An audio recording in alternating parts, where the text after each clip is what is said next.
Well, I first got into what I do now when I first applied to Leeds College of Art. So I got into three-dimensional design. My tutor was a jewellery designer, so she helped me a lot.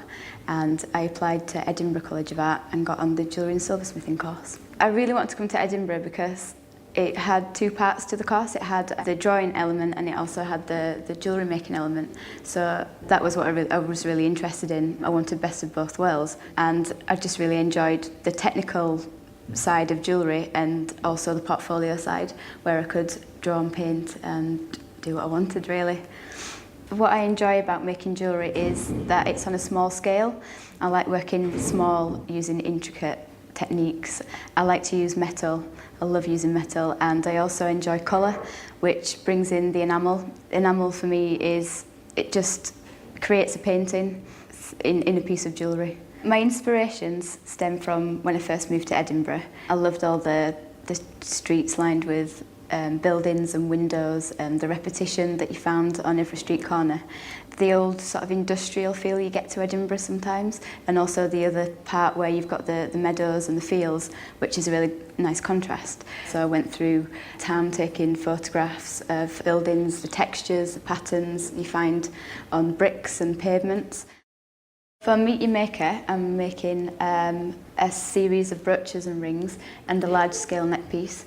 The brooches that I'm making are made from steel and iron binding wire. Binding wire is normally used to tie together two pieces of precious material, but I'm going to use this as a main focus for my work. And I pour on industrial liquid enamel and then fire it in a kiln at about 800 degrees.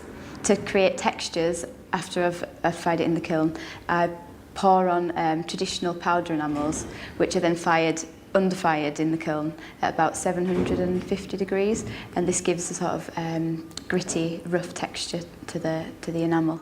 So the rings were a series aimed to produce a contrast between silver, smooth silver wire with sort of fragile iron steel binding wire.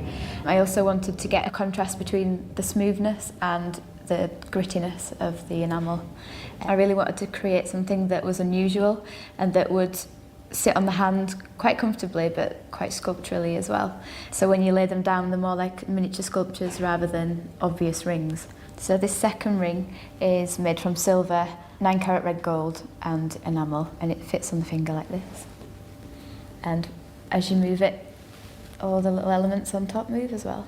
And that was an experiment into moving enamel, because enamel's quite static. It's quite difficult to create a piece that will move and not fall apart.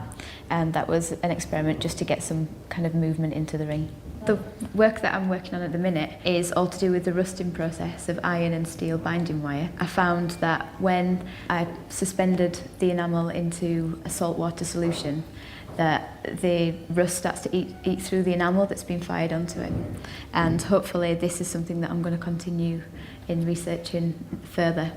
Obviously, traditional enamels, everybody has an idea what that is, and I hope to sort of challenge this idea of traditional enamelling and bringing it into a contemporary visual world, really. I've had a lot of responses from my work. I've had really positive responses and also negative ones from those who are traditional jewellery enamelers, because I'm breaking a lot of boundaries and breaking a lot of rules, which is not allowed. But I've had some really good responses from people who like new contemporary ideas and designs, and I think it's sort of pushing the boundaries of enamel and jewellery and taking it a step further.